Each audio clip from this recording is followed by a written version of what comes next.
Hi, I'm an 18-year-old female seeking advice on an incident that happened between me and my family, which consists of my mom, dad, and my older brother, who we'll call Brad. I'll begin with some background for a little context.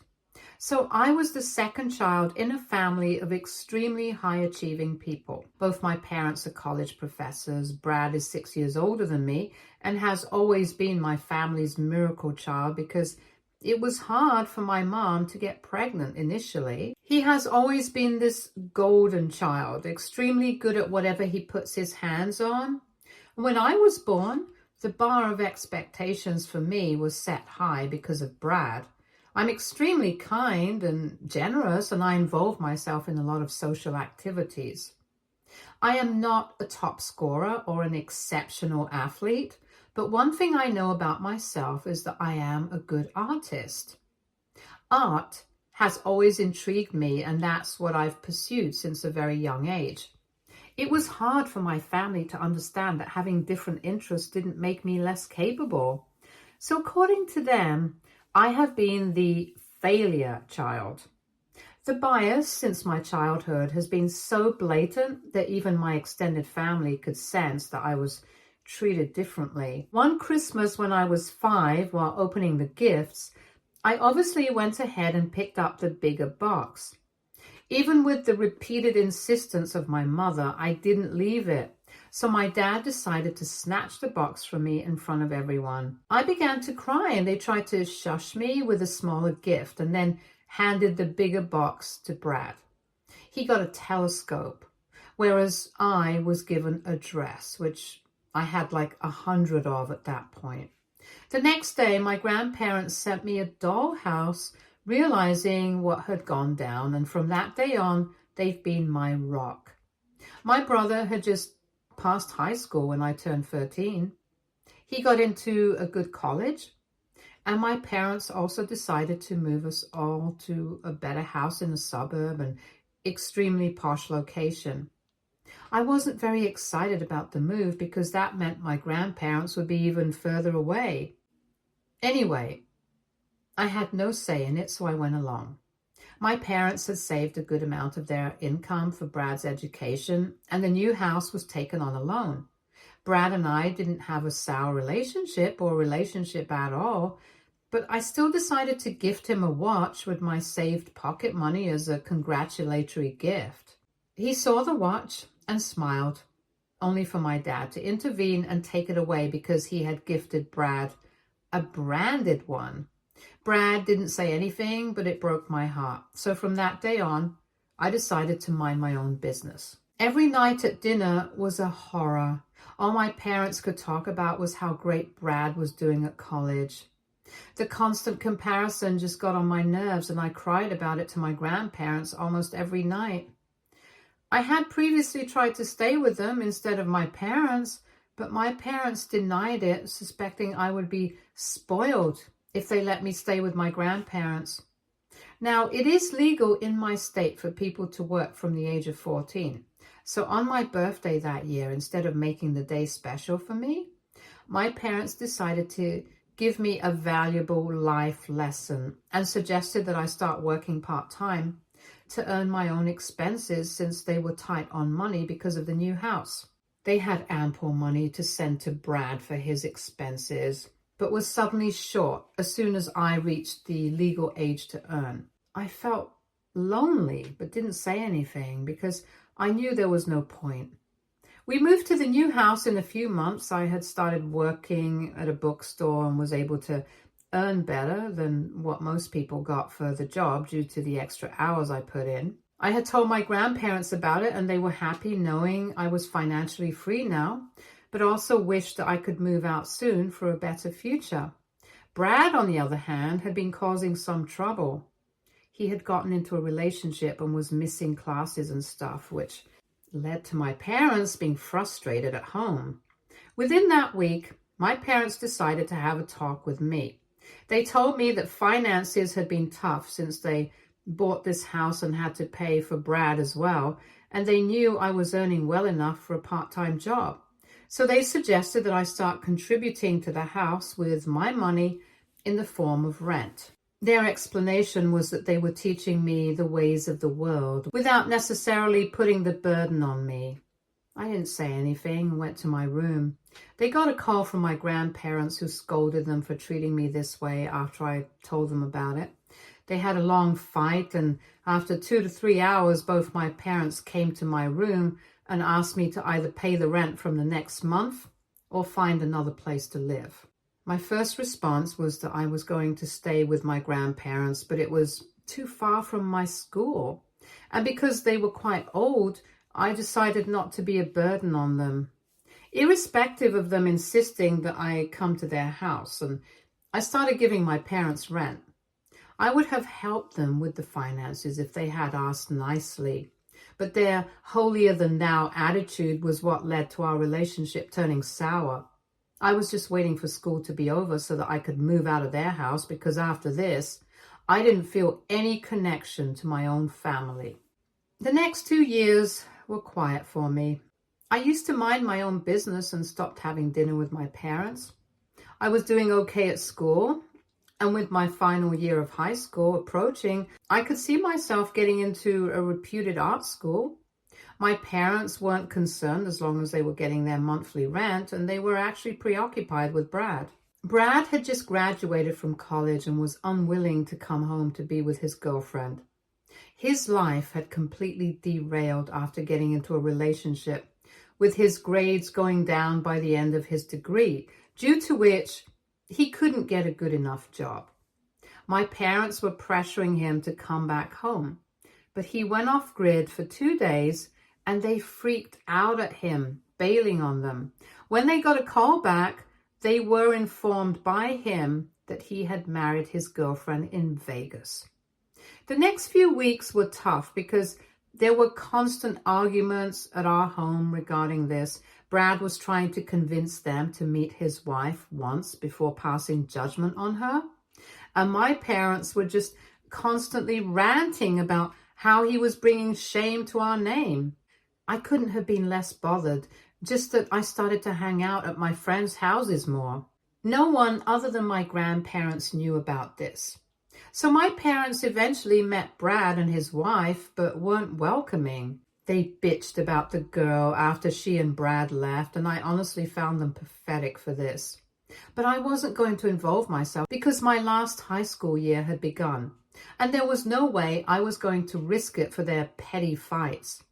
I had started to live at my grandparents' house for weeks at a time because of my toxic household and because I had turned 18. Things changed right before my finals. Things started to go bad between Brad and his wife because of our parents' interference, and they eventually concluded that divorce was the only option. My parents couldn't have been happier and blamed everything that was wrong with Brad on his now ex-wife. I was asked to pay for my parents' trip to Brad's city to bring him back home, which I clearly said no to. They weren't pleased, but arranged funds from somewhere else to get Brad back.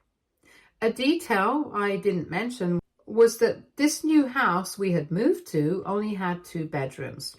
So when Brad was brought back, my parents asked me to shift to the hall for the time being, since I was about to leave for college in a few months. They clearly didn't care about me or my education and how this shift could affect me, but wished for their golden child to have access to everything to start fresh. Because I was paying rent to them, I told them that this arrangement wasn't acceptable to me, so close to my finals. They suggested that if this wasn't good enough for me, then I could go stay at my grandparents' house like I had been doing for the past few months. Just that I would still have to pay the rent because most of my stuff would still be at the house. I expected Brad to say something, but he didn't bat an eye at our parents treating me like this. I couldn't believe how cruel my own family was being to me, but I decided to stay strong. I went straight to my room, packed all the stuff I needed, and called a cab to leave their house.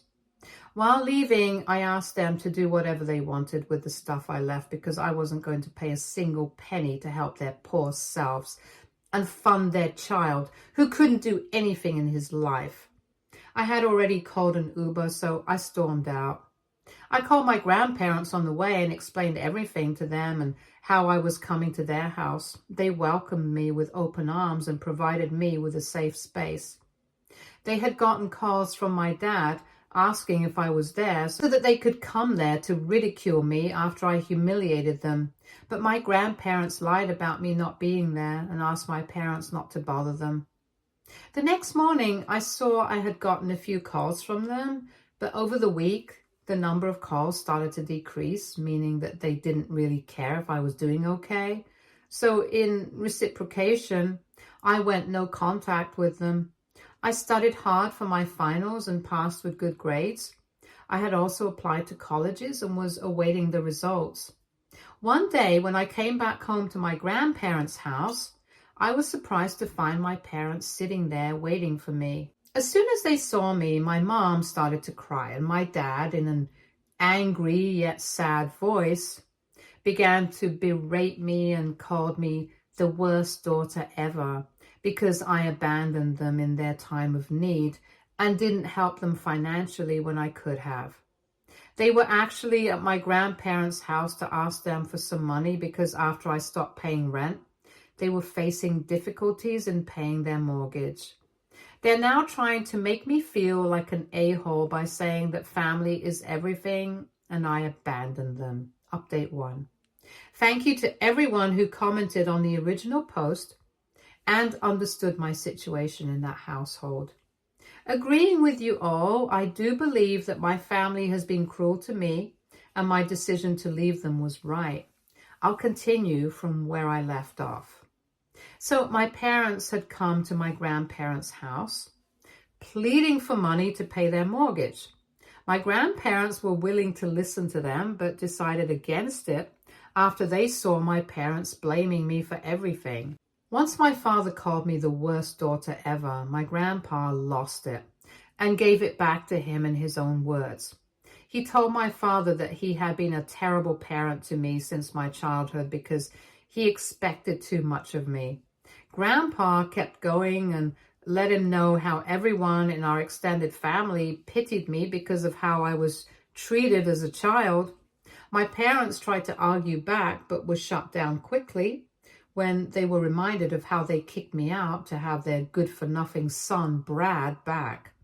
Somehow, he wasn't a liability to them, but I was. My grandfather then broke the news to those two. He told them that he has over the years seen me grow into this wonderful person, and so has decided to give me my parents' share of the property in his will. My parents' jaws were touching the floor at this point. Realizing that they didn't have any other option, they began to shed crocodile tears and tried to convince my grandma to give them back their share. She reminded them that karma hit them in the face for what they did to me and that she had no regrets. My parents then began to beg me to convince my grandparents. They didn't once apologize for their nasty comments, but expected me to treat them nicely because they were family. Because I've been a fairly docile person all my life, they expected me to be kind to them. But on seeing how hard my grandparents were trying to fight for me, I grew a spine and let them know that there was no way they deserved a kid like me, and that maybe they could expect funds from their golden child whose life they chose to destroy. They got extremely quiet all of a sudden and then began screaming at me, calling me names and wishing I was never born.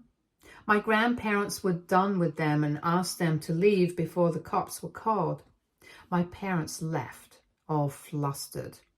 I began to cry and profusely thanked my grandparents for being my actual parents and that I didn't wish for their money after all they had done for me.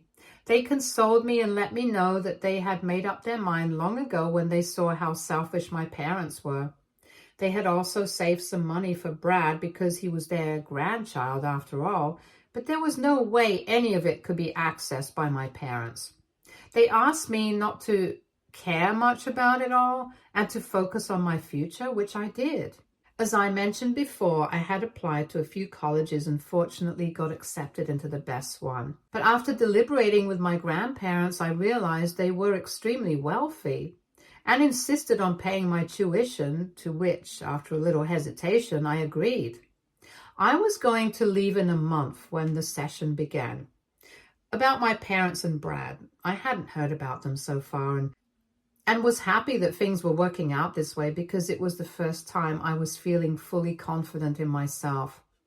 I was glad I had chosen to cut contact with them because no matter who it is, toxic people do make your lives miserable. Update 2.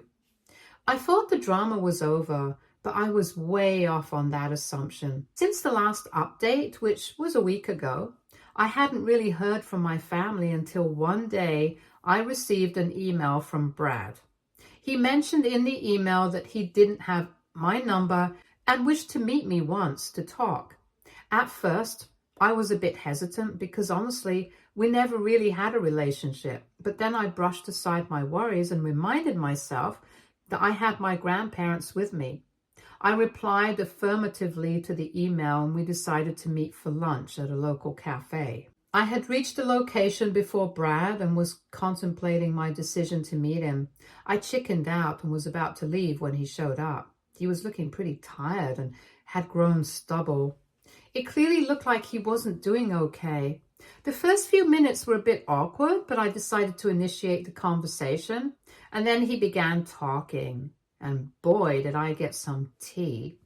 So he told me that the house was a mess since my parents found out that we weren't getting anything from our grandparents. For the first few days, the blame was on me, and then it shifted to them, fighting each other. Brad, who had already been going through a tough divorce, couldn't handle it all and had left the house and had been staying at a friend's. The day before, he visited home and saw the state of the house. It looked like a bachelor's pad and hadn't been cleaned in months. Both the parents weren't at their jobs but sitting inside the home engaging in day drinking.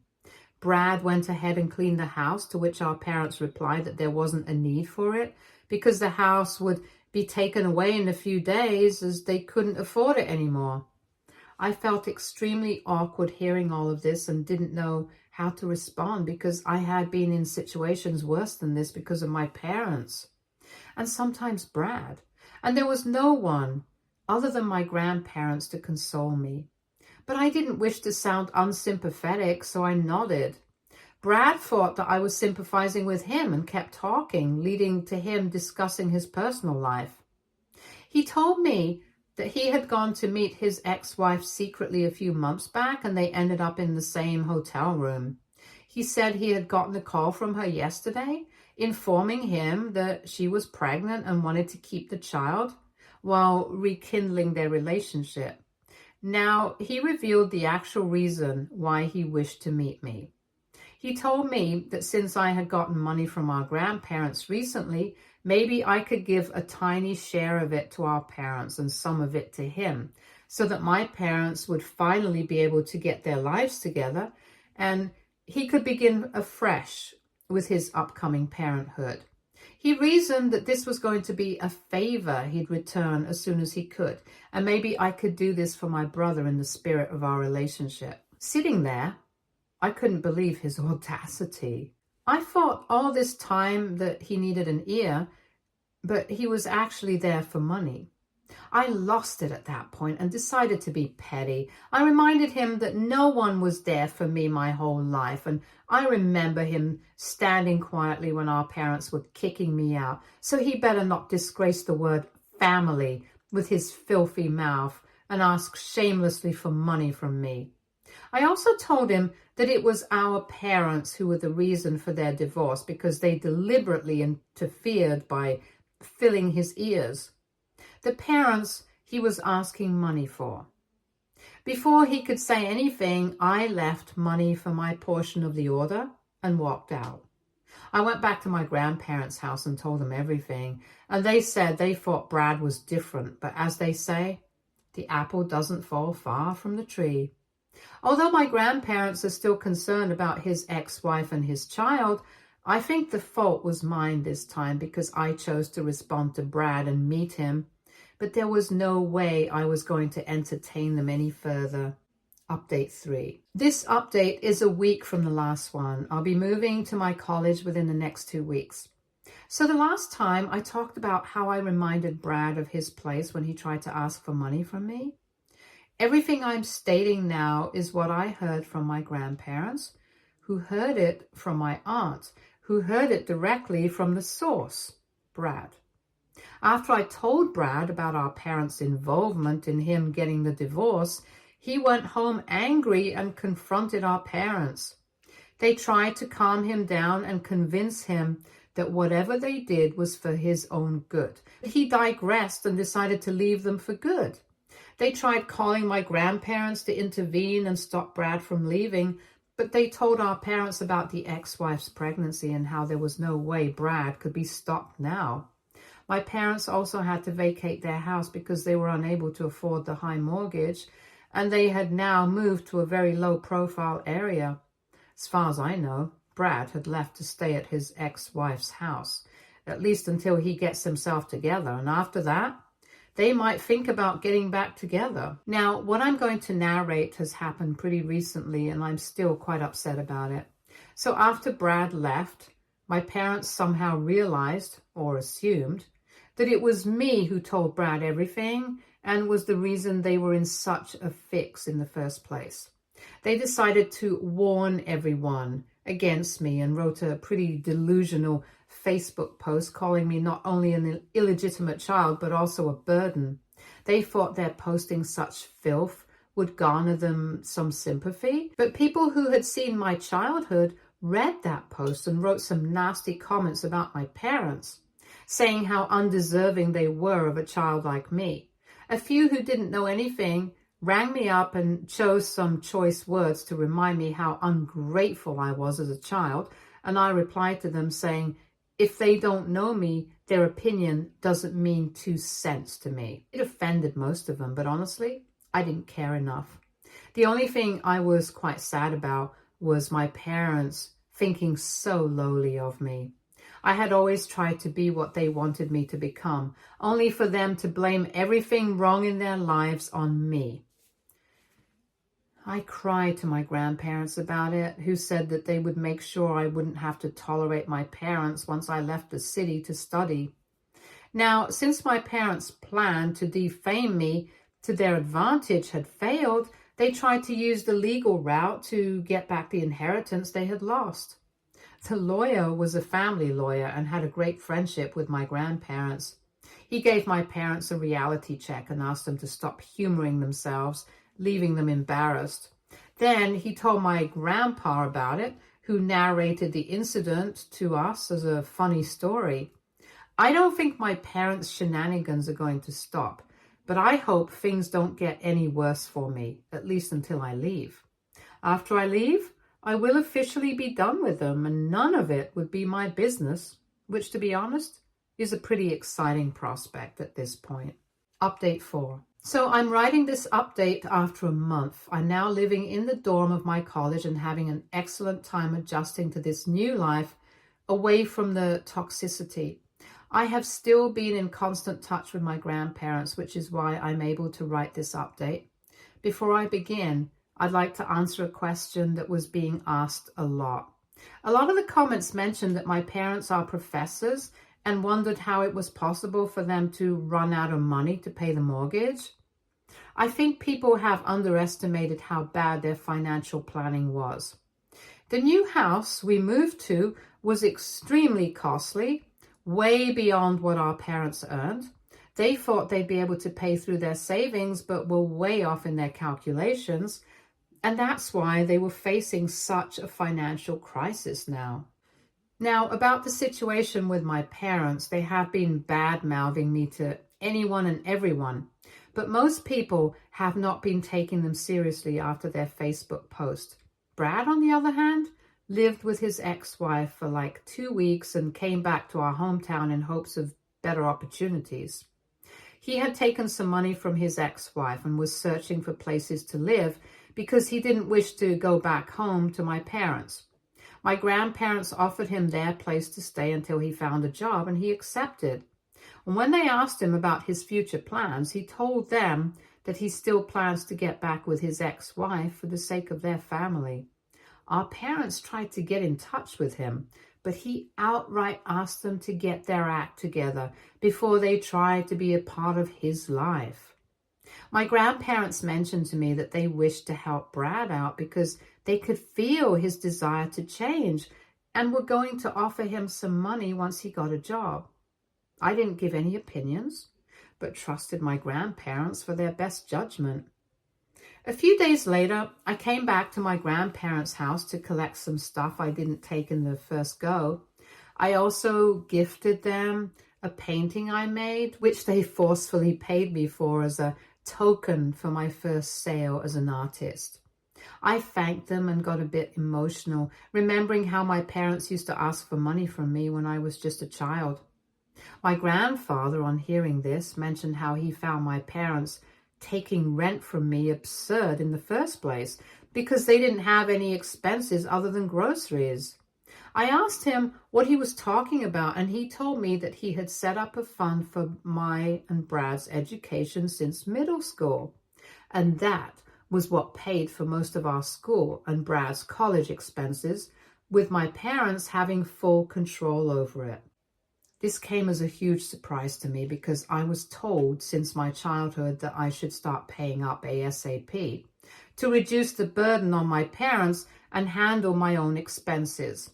I told my grandfather that I had no idea of this, and he took it into his hands to confront my parents. Brad was still living there and had come back after his day of job searching around the town. My grandma invited my parents, and what unfolded was something we didn't expect. When my parents showed up, Grandpa sat them down and asked them about the fund for mine and Brad's education in our presence. They tried to cover by saying how it was used as intended, but on being asked further about why I had to contribute, they broke down.